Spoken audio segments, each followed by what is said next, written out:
The views and opinions of the hosts and guests are their own and do not necessarily reflect the position of the management and staff of Guardian Network.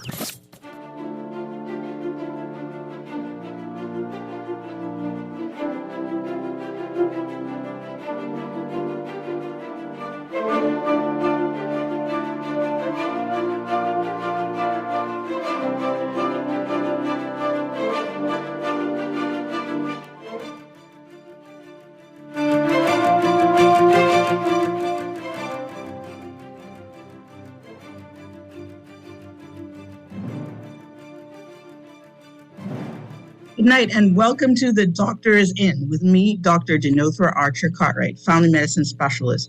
Thank you for tuning in to Guardian Radio 96.9 for all things health, wellness, and things that pertain to the Bahamian Society.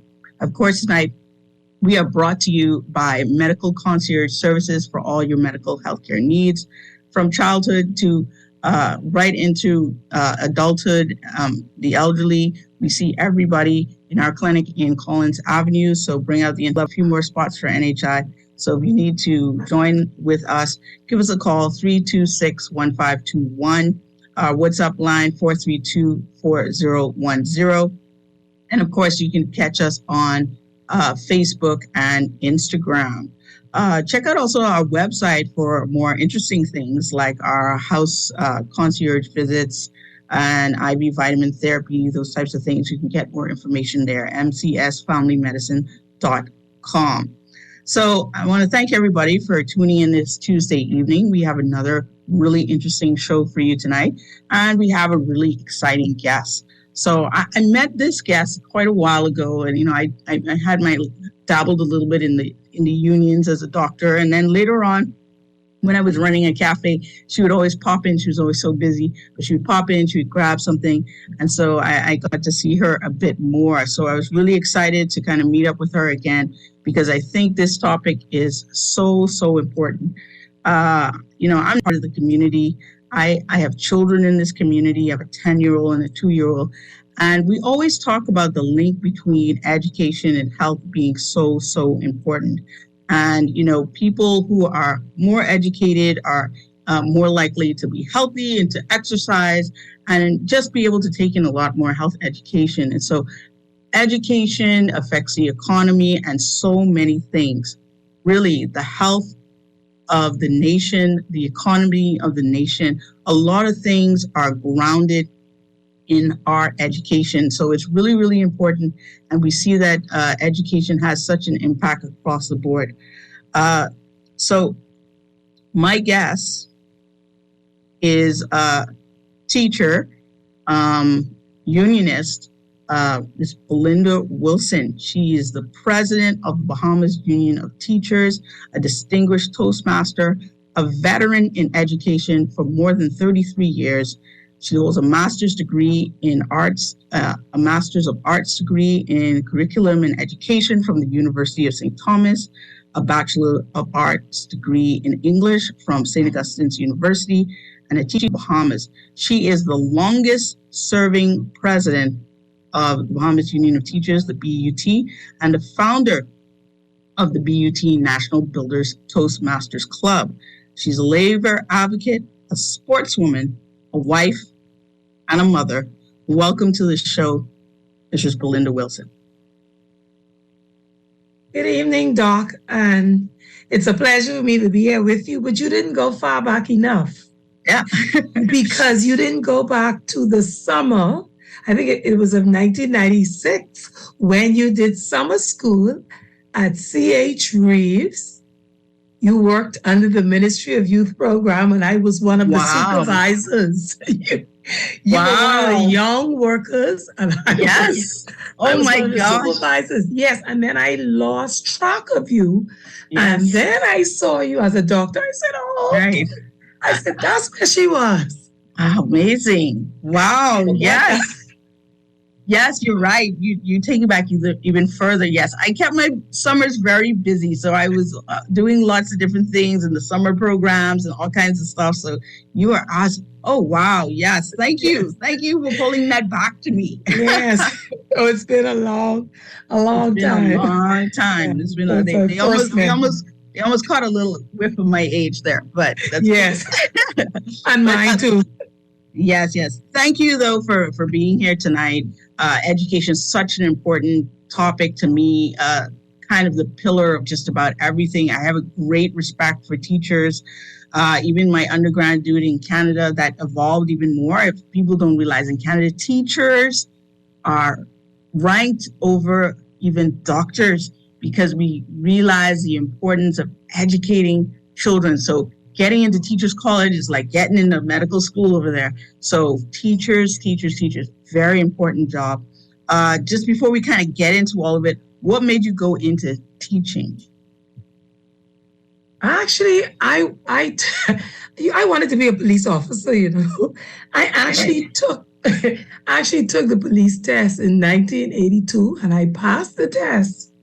But then they said, "Oh, we don't take single mothers," so because I had a child. So when I looked a few years later, and I saw, okay, so they have various persons who are single parents and they are in policing. So I really wanted to be a police officer.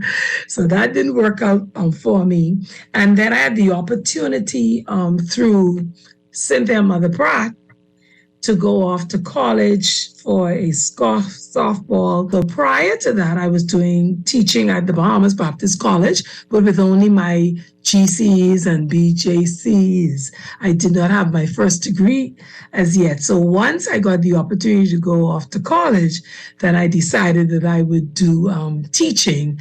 And actually, I spent most, if not all of my years in physical education, but my training is in English literature and language because my first degree is in English literature and language. And in 1996, I got my teaching certification, joined board, University of the College of the Bahamas at the time, and UWI. So from K through to 12, English literature and language. That's my major, but I love sports and I've been playing sports all of my life, represented the Bahamas several times internationally. So I wanted to do physical education. That's what I did, and the rest is history. Wow, that's interesting. It's amazing all the different things that bring us to where we probably need to be right after being the longest serving president. Obviously, it shows that your purpose was meant to be. And so good, the bad, it tends to lead us where God wants us to be. The state of education. See, I'm always thinking about the state of education in the country. Serious topic. We always kind of think about it. We always hear things like there's a D average. We always hear that we need to do better in our schools. Where do you think that we are? And why do we have a negative connotation to the educational system? Most people, that is, in the Bahamas. We're not in a good place, and we're not where we should have been in the 21st century or in 2023. And it's for several reasons. And when I look at the years that I've been in education, which would be around 33 years now, I note that we would have had different governments, different ministers of education. We've had different education plans and vision, different visions or coming from various quarters about education. But when we look at what is it that we've done thus far, where it is that we're going, because even if one government or one minister has a program that may have been working well, and then they come in, the continuity of that program or sometimes even policies are always in jeopardy.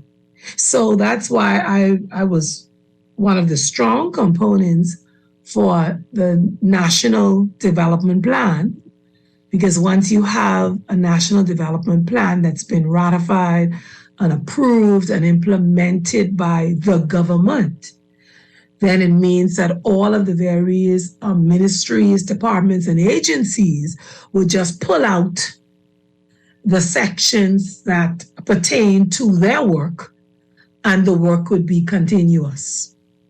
So when we start work, stop, review, cancel, start a new program, start a new research, but we never get the results of what we were doing before. We never really look at the analysis or the assessment of the strengths and weaknesses, and what parts of what we're doing is sustainable.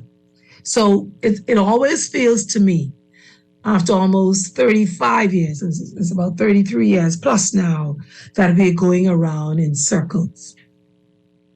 Wow. Continuity of education, basically, in policy, which is a big part of it. It's a really important thing to me, because as a family medicine doctor, that is what distinguishes us from most other doctors, because we believe in a continuity of care in a sense. And for you, it's a continuity of policy. It's very important when impacting, when you're trying to impact lives.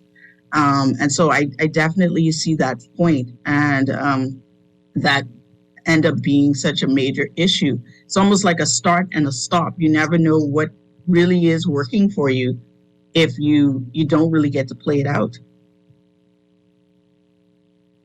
And then the stop, the rationale or the reasoning for the stop is oftentimes not given.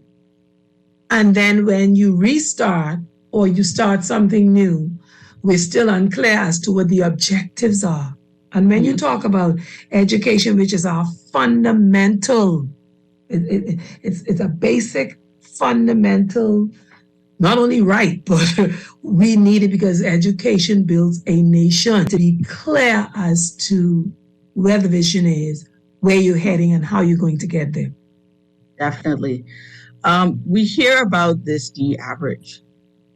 People just, it comes off of their tongues. We hear it in the newspaper. We hear it all about.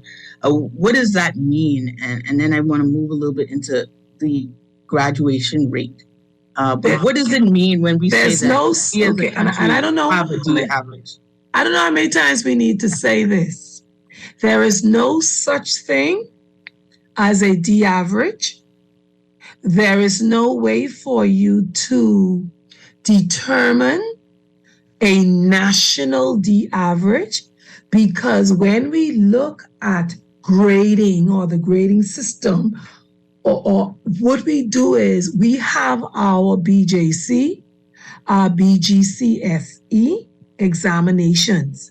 Now, for each of those examinations, there are subjects.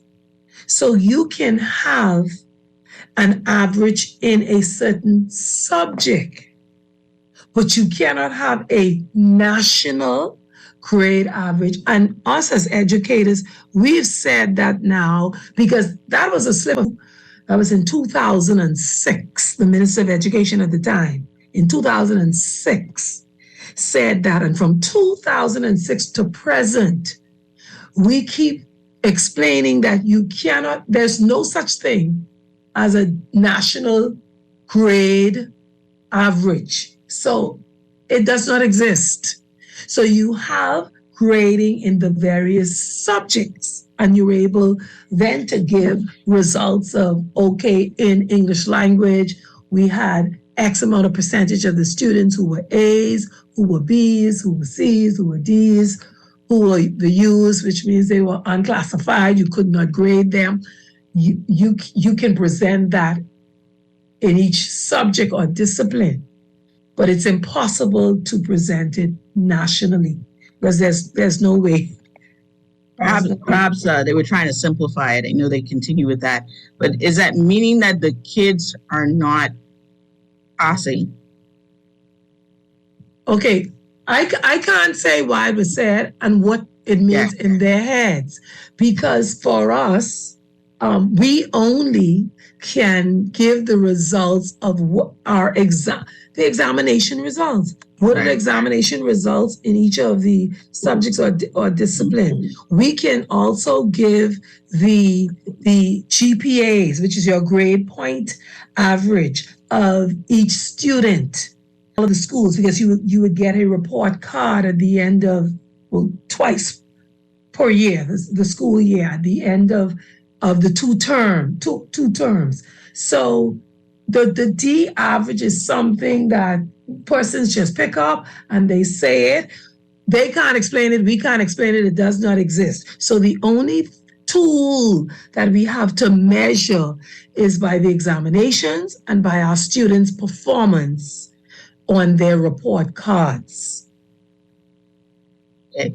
So is there any kind of national way of looking at how the average of student is doing? Is that calculated in any particular way other than maybe graduation rates?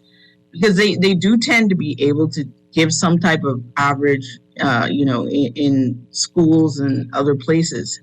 Okay, they can, but what I'm saying is the data that they will gather will come from national examinations, and it would come from GPAs. So the grade point average, let's say for grade 7. So let's say you're at a high school and the high school has 10 grade 7s. So when you look at the GPA of all is a 3.9. So let's say that's the highest GPA. So they're able to say in grade 7 at this particular school, the highest grade point average is a 3.9. When we look at all of the grade point averages and we do a mean, so you'll have a median, a mean grade, then you'll be able to say, well, X% of those students were at a 2.1 or 2.5.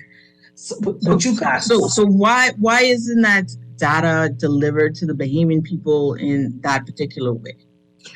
That's a very good question, because what happens, well, definitely I can say to you, data on top of data on top of data is in the Department and Ministry of Education, because there is a whole section that deals with data. But what the problem is you have politicians who they don't know anything about education. And they want to be the ones on television delivering this news or giving the results when they're not the experts. They're not the technocrats. What they're doing is they're reading from a document that someone gave to them that they don't understand, because teaching is a science. We are trained in tests and trained in strategies. We are trained in various subject areas, but they pick up a document. Someone provides I call it a reading script for them.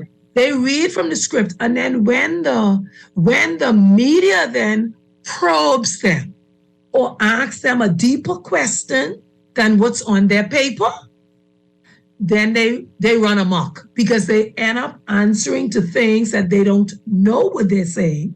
And what would be best for them to do is turn to the technocrat and say, I hear your question. However, I will allow my director or my my education officer in charge of testing and evaluation to respond to that question. But they respond to questions that they don't have a clue about what it is that they're saying. And that is what caused a lot of misinformation to go out into the public domain.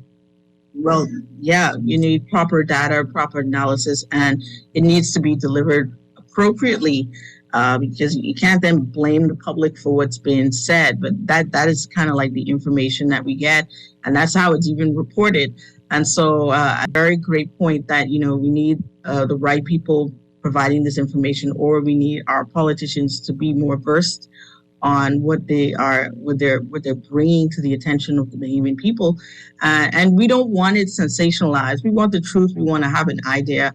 I think we're at the point where people want to understand what's happening in their country. They want to understand what's happening with their children, and so that's extremely, extremely important. So it would be great to have more of those numbers out there so that we can really know what's going on. That moves to my other point about kids not graduating. That's also something that we hear a lot about.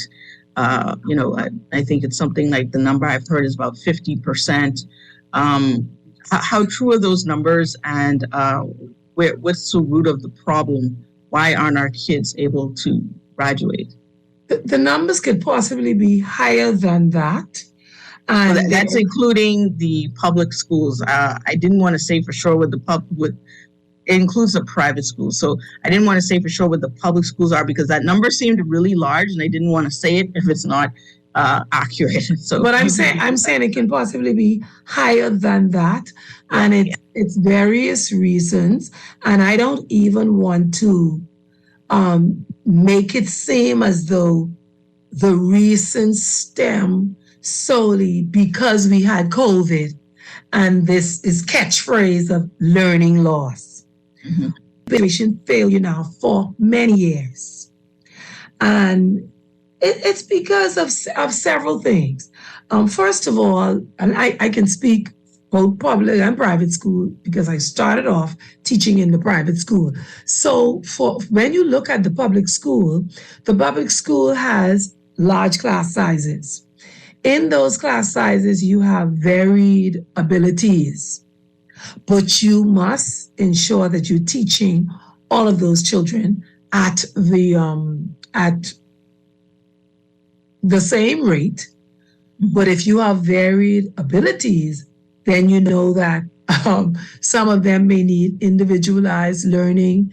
Some may need that one-on-one. And if you're talking about a 50-minute class, 35, 40 children in the class, how much time do you actually have to give to each child? So class sizes and the student's ability, they are factors. What is also a factor too is the home environment, parental support and guidance. And we do have a lot of our students at work. We have a lot of our students who take care of their younger siblings. So when you say work, what kind of work are you talking, and what age are they starting to work? If you haven't any idea.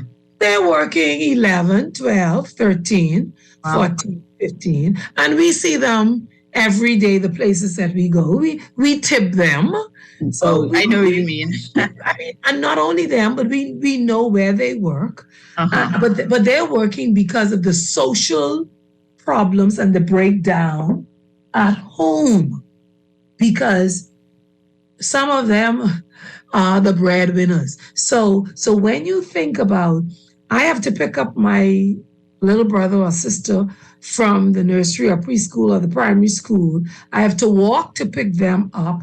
I have to get them home, make sure they have something to eat, and then I need to go to do my little job on the side. Then you know that by the time I get back home, I'm sleepy, so I'm unable to do my homework. I'm unable to study and cover the work that teacher told me early today. Listen, don't forget to read chapter 1. When I get to school the next day, I'm sleepy. They say the kids doing the jobs have to have a certain GPA. So shouldn't they be the better students?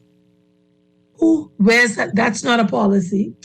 That's the policy, I thought, in order to get the most popular side job that we know about. They made them have, you can't get in there without a particular GPA. That's what I heard. That's what the kids are telling me. And I asked them why they're working. Unless it changed recently. But I'm not aware of that. And I had some students who worked, and some of them or most of them would have been at the lower GPAs. Wow. So there's a lot of reasons why the graduation rate is low. The other thing is too the Bahamas High School Diploma. We've seen since the implementation of that, where it has had a negative impact on many of our students.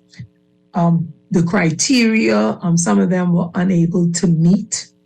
There was confusion as to what the criteria was. And so I'm pleased to say that I served several months ago on the Bahamas High School Diploma National Review Commission, and we've completed a final report that's been submitted to the minister. So we look forward to being implemented shortly. What were some of the challenges with that? I just know that in the media, I heard a lot of parents were complaining about like little things that were causing their kids not to graduate, which maybe didn't have a lot to even do with like their GPAs and stuff like that. Is that what you're talking about? And yes. Some of those things. Yeah. Well, some things similar to attendance rate or lateness or tardiness, and then of community service. And we had some of our students who were unable to participate in community service because of COVID, because the places that they would have ordinarily done their community service was closed to the public.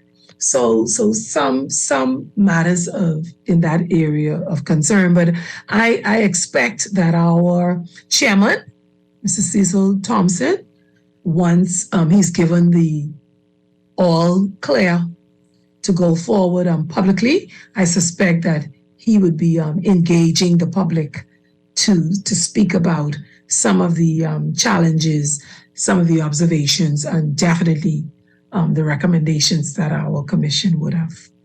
So no allowances were made for some of those things during the COVID era, because I know they talked a lot about, policy and putting things in place during that period. And I know that was a challenging period. We'll talk a little bit about that too. But you didn't see like a flexibility in the policy in terms of looking at the fact that it's COVID and a lot of these things may not have been possible. Allowances were made in an ad hoc fashion, which was the policy was not written or the policy was not clear to everyone. So on a case by case ad hoc basis. So that's not good enough for a national high school diploma. Definitely. And we don't want our kids to be back any further than they are.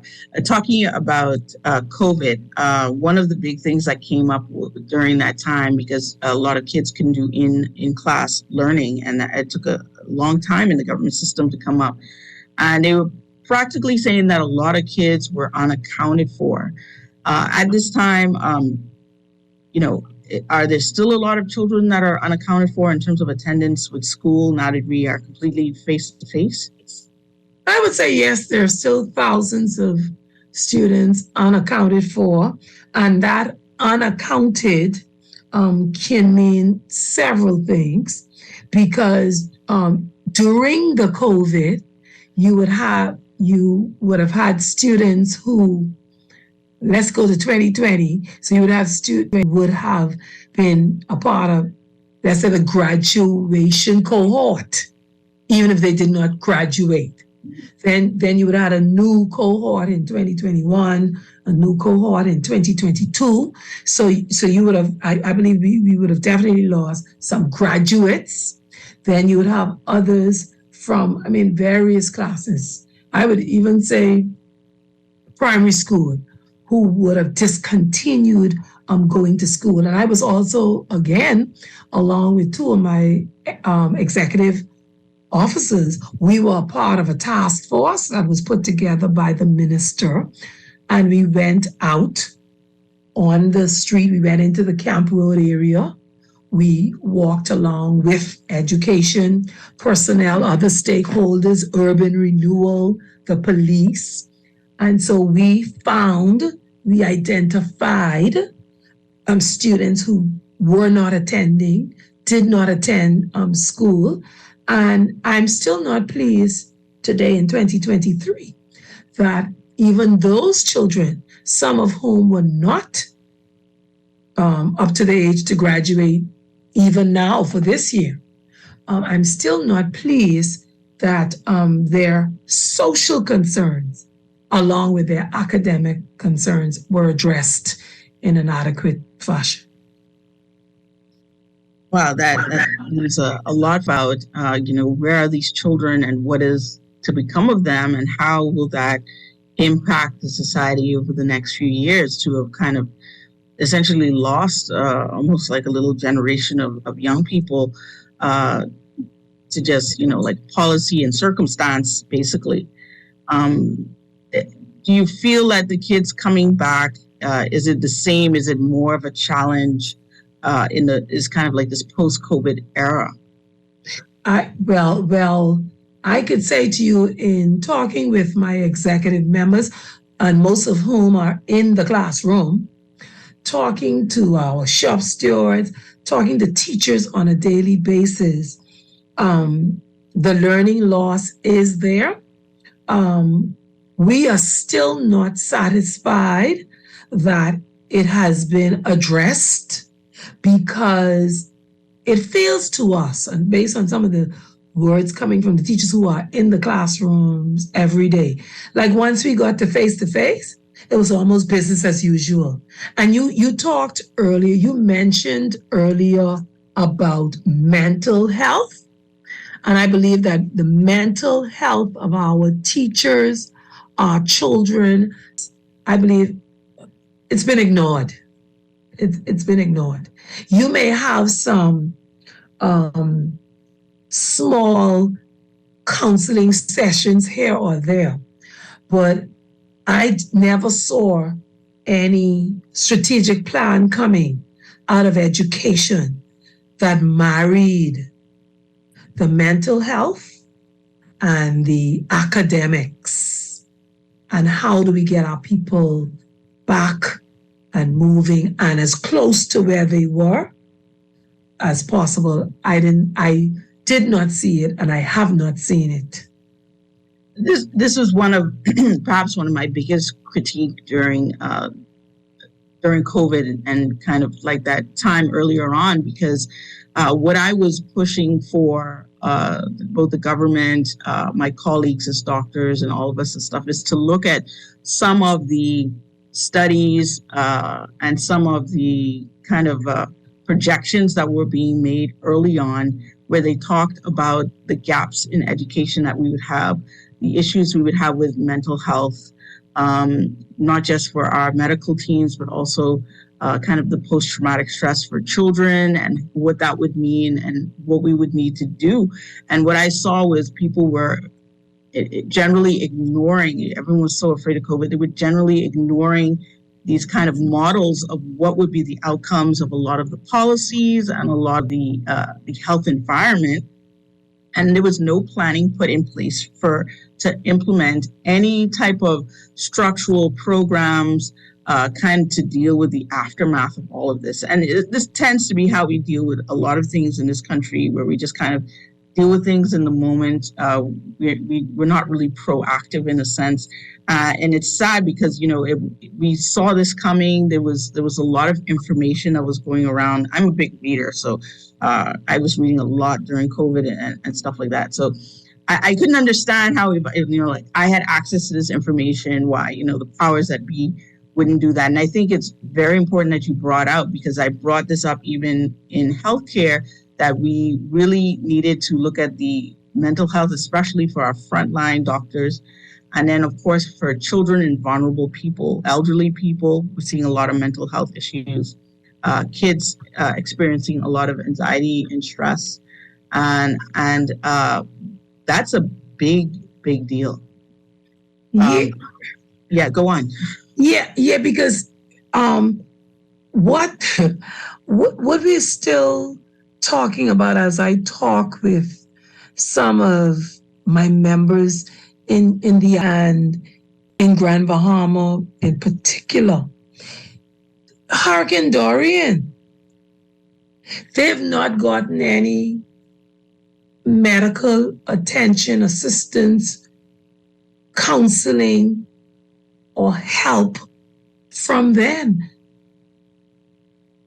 So it's a combination of things that I believe that there has to be a greater focus on the mental health issues, because we always say the health of the nation is the wealth of the nation. Wealth of the nation, yes. Yeah. So if our minds are intact, Yeah, then people. Oh, I'm sorry. no, I said if our minds are intact, then we'll be able to do our jobs well. The children will be able to learn. We'll have a clear mind as to what direction we're heading in. Definitely. So mental, physical health, social well-being. We really need to tackle these problems from a multidisciplinary approach, such that we're covering all bases and really kind of go in depth. We do need leaders who do understand that and are willing to kind of like put those things in place. And I think you made a very interesting point earlier on about having this kind of plan that goes more continuous, and rather than just, in 5-year blocks or even 4-year blocks, as these different groups prepare to get back in. There's only like a portion of time when you really see like structured programs and stuff like really happening. So as you look at that, what would you say are some of your biggest challenges as teachers today? Oh, now you opened up the Pandora's box, because actually, the Minister of Education was bold enough to actually send out a survey. So we had a teacher's survey where teachers were able to weigh in on concerns that they have and what they thought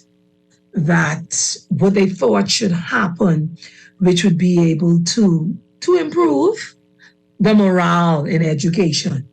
And they talked about just as simple as a letter coming from the minister and her team to say, thank you. We know that you're here. Thank you for the work that you're doing.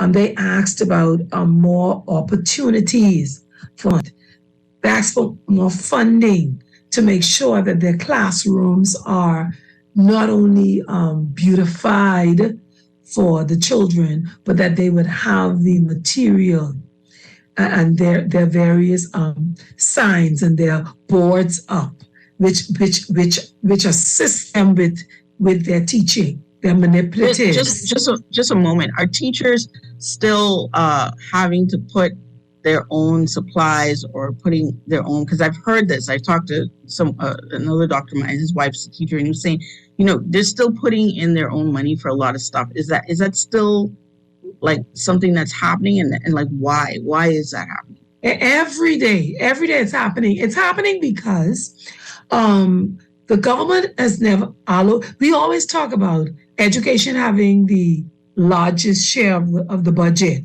but when you look at the national budget estimates, there is nothing in the budget for material and supplies. So if teachers are going to do so, if you were teaching, that is insane. I just want to stop. There's nothing in the educational budget for materials and supplies in a school. No. Nothing in the budget for the projectors and for computers for teachers, laptops for teachers. Yes, you have a computer lab. Yes, you may have for LCD projectors in the school. You have 90 teachers, 17 different departments, and 3 LCD projectors. So, how many teachers can use projectors at the same time? So, and you would want to, if you are teaching a certain topic, you want to have your charts up, for your children to be able to see, to visualize. Wow. So hopefully we are anticipating that we will get some funding in this new budget, some supplies for teachers for their various classrooms. That is unbelievable. I just can't. Well, I can't say that because I work, and I was never ever given like a pen to write with. I always make that joke. I've never been given a pen to write with where I work. They've never actually given me a pen. Like, no one's ever thought about that. That I'm writing all day. Part of my job, I do a lot of writing. I have to write notes, and I've never been given a pen to write with. I feel your pain. So think about them giving you one blue pen and a red pen for the entire year for you to mark the children's book. Gotta hold on, for you to mark your register and to write up your lesson plans. Yeah, so it's a lot of work to be done, and I believe a lot of times teachers, we don't ask for much. We just ask for meet us halfway, because we go in the whole way. So meet us halfway, and we'll be happy to continue the journey. But a lot of times it feels as though just get in there, teach. We're not interested in how you feeling, what you thinking. We just want you to stand in the front of the class, and we know that we have a body in the front of the class. Which school do you think right now needs supplies the most? I'm going to make a donation. I just can't believe it. Tell me, if you don't want to tell me on air, tell me afterwards. Well, we have 171 schools on 24 islands and keys, and I could tell you all need, but I'll do is I'll touch base. Right. And what I'll do is I will challenge everybody out there to pick a school and drop off, find out what they need and drop off some supplies. I'm going to do it. Belinda's going to tell me which couple schools have the greatest need. I'm going to start there, but I'm going to challenge everybody to pick a school, find out what they need, and help out, because this is crazy, right? And I'm thankful that I'm fortunate my kids are in private school and we try to give them everything that we need. But we are a community and all of our children are growing up in the same little country. And I just think it's odd things. We have a budget of, all these millions of, over $3 billion. We're spending all this money in healthcare, and simple things like this should not be an issue. So I hope I can make an impact. I'm asking everybody to go to the school that's closest to you, find out what they need, or give whatever you can. But let's do something about this. I'm gonna say thank you to you for the donation. I'm gonna add in with you. So I'm gonna take the school that's closest to me, and I'm gonna do a donation coming from myself and my family, my husband and my family. And I'm going to challenge others to pick a school, make a donation. If you don't want to take it to the school, find me. We're at Bethel Avenue, 100 Bethel Avenue, Stapleton Gardens. We have a headquarters there. You can bring the supplies to us and we'll get it to the schools. If you're in Grand Bahama, we have an office there. We have a building there. Take it to Grand Bahama. If you're in any of the family islands, take it to the family islands. And I think this is a good time for me to say thank you, though, to the former Minister Shane Gibson, because I was in Auckland and Crooked Island in November. And when I returned, I reached out to him and I reached out to the Member of Parliament, and I asked Auckland and Crooked Island. And I'm pleased to say a few weeks back, I saw videos. I also got a call from Mr. Gibson letting me know that he did donate the computers to the school for the students. He did donate books and pens and pencils. So not only for Auckland and Crooked Island, but also for Inagua and Maguana. And so I'm saying sometimes we have to say thank you publicly, because I was moved so much that I said, no, we have to do something. We have to find someone to assist these schools in the southern Bahamas. And I just want to say thank you again to the former Minister D. Shane Gibson for his donation to all of the schools in Meguana. Do we still have a school in Rumkey? Yes, there's a school in Rumkey. Okay. One teacher, Miss Kavala, she has about 14 students. I just checked on her about a week ago. Yes. So my family's background is in Rumkey. So let me know what Rumkey school needs. Yeah. Okay. Specifically. Definitely. Thank you very much. That's awesome. So everybody go to your nearest school, find out what they need, or drop off what you can. Let's help these kids to get what they need to pass these exams and to get out of school as best as we can, and to help our teachers so that they don't have to go out of pocket, because they don't get paid a lot of money. So we need to keep them from having to go in their pockets. They're pretty much like giving up, a lot of themselves to do this job. And I want to encourage teachers to be the best that they can be despite the hardest stuff, because we do need good teachers. We need great people to stay in that profession, who love that profession, who are going to be great to the children and get them through. So we need to encourage them as much as we can. That's really Thank you very much. Yeah. Yeah. So you're telling us about the challenges, and I think it's important that we get through all this. So I'm not going to really take too many breaks. I may open the phone lines, but most people like to listen to this show. Oh, we got 10 more minutes. Wow. See, we go so fast. I keep on forgetting.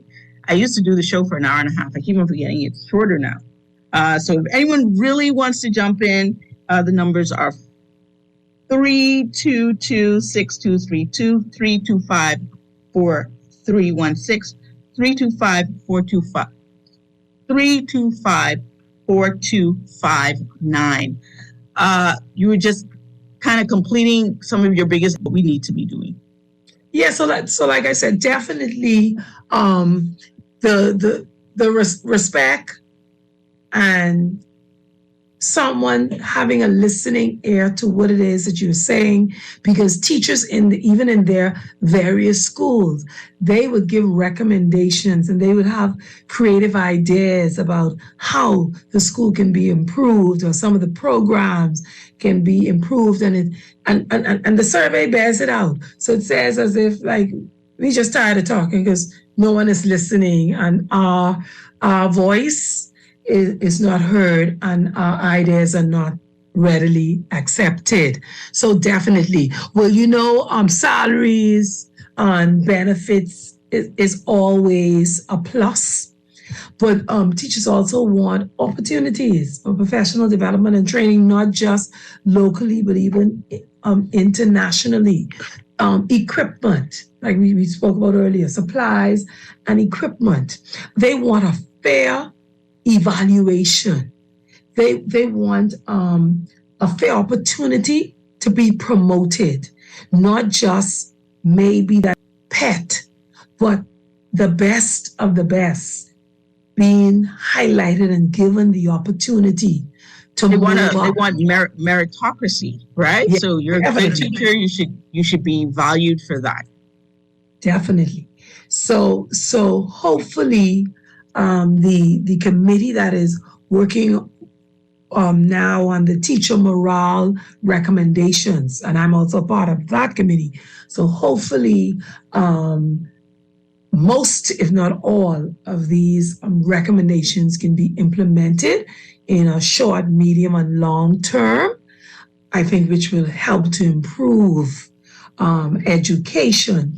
And what I think a lot of persons at the ministry, officials, fail to realize, when the teacher is happy, when the teacher, because right now we have persons still waiting, I guess, for confirmation letters, for back pay, for reassessment, for rent. We have landlords have given eviction notice to our teachers. Why should you be receiving an eviction notice and you have your apartment and you're not responsible for paying the rent? The government is, or the ministry is. So small things. If the rent is paid on time, teachers marked BJC and BGCSE, and they're still awaiting the little marking stipend. Coaches, of course, still waiting for coaching allowances, rental allowances. Persons have been reassigned to family islands, still waiting for disturbance allowances, hardship allowances, because they went into these areas that are hardship areas. And I just wonder, like, when are we going to see some of these human resource matters really dealt with in a timely manner?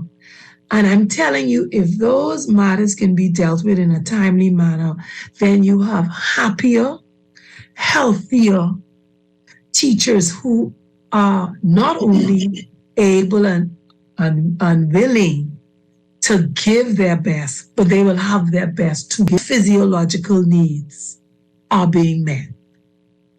Yeah. Thank you for that.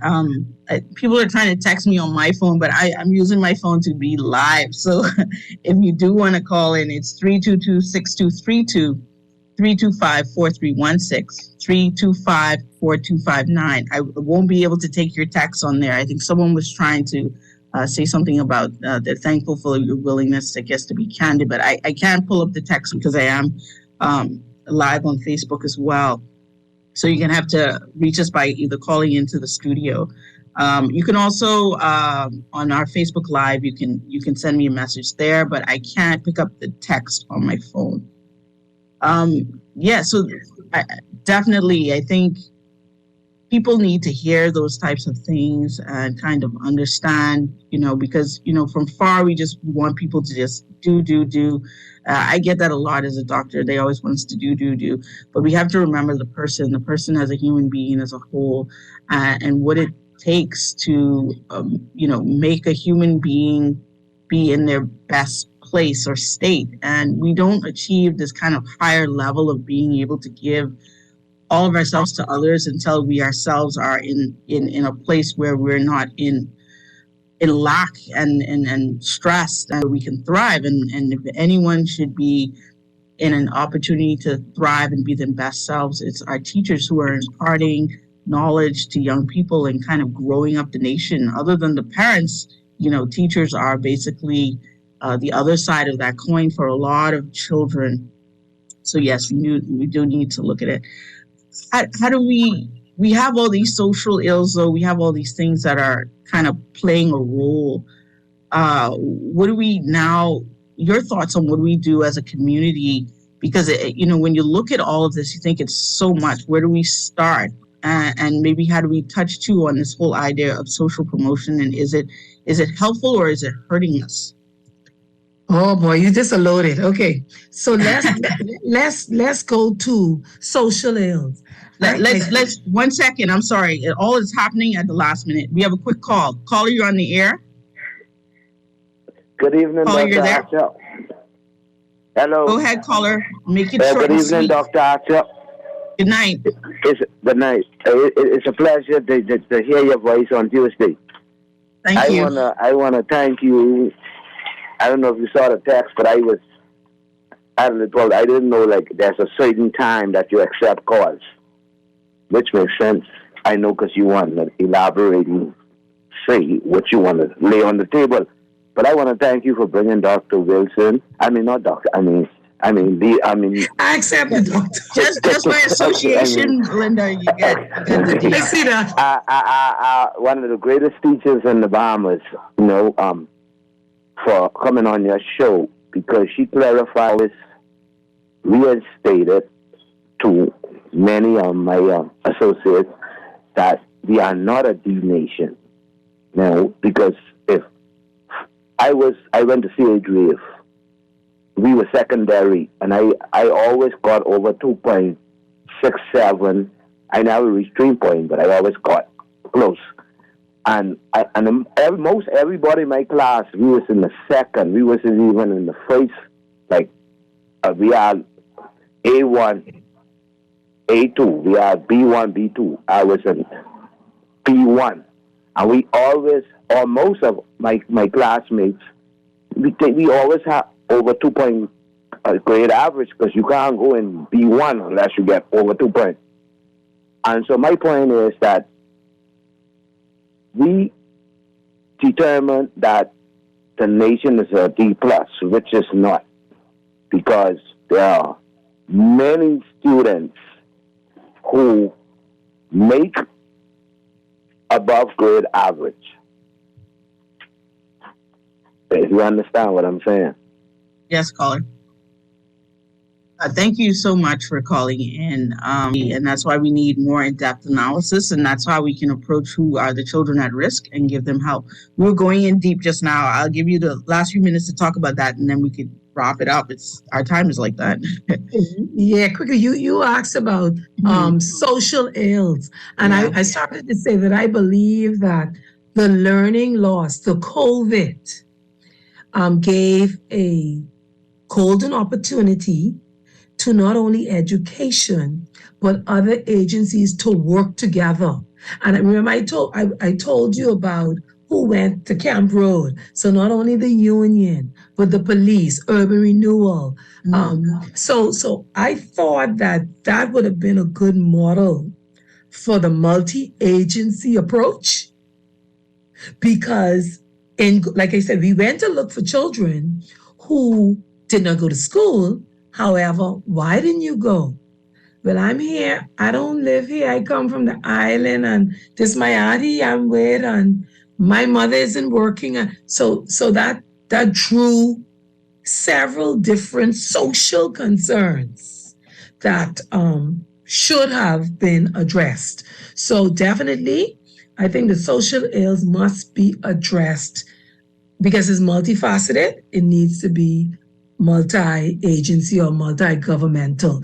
You talked about social promotion. I got to come back to talk about that because social promotion continues.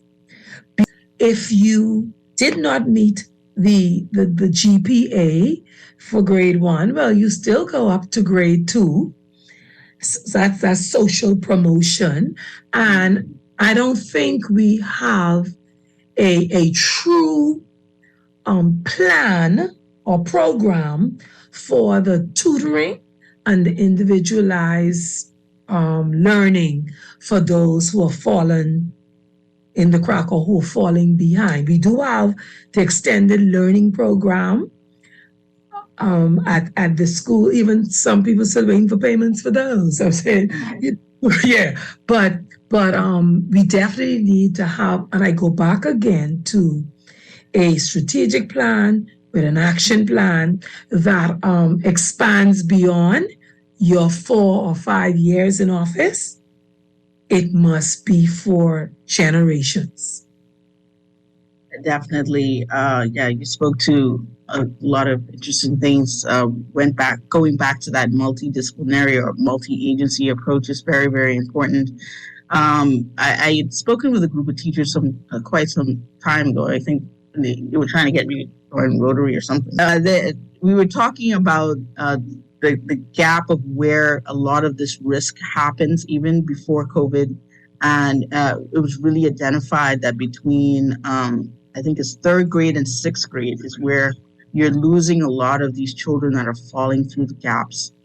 And so that might be a good place to look at putting kind of these services of kind of decreasing the chances of kids getting through social promotion. If you let me address that quickly. Kids, let me address that quickly because we run out of time.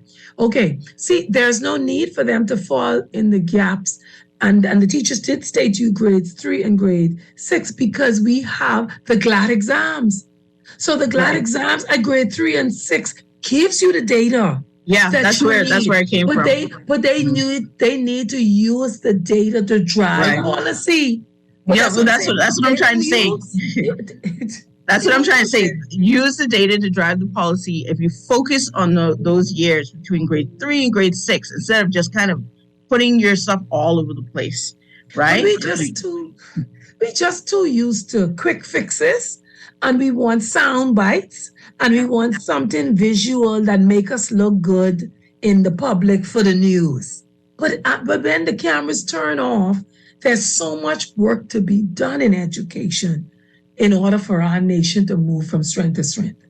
I'm going to slip that to my favorite politician who's now your minister.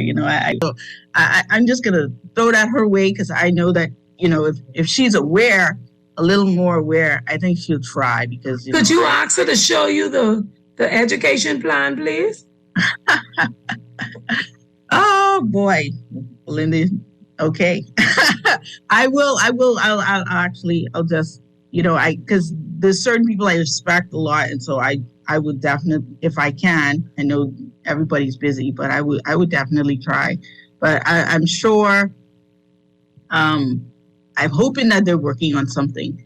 And then, sometimes we need to reach out to others.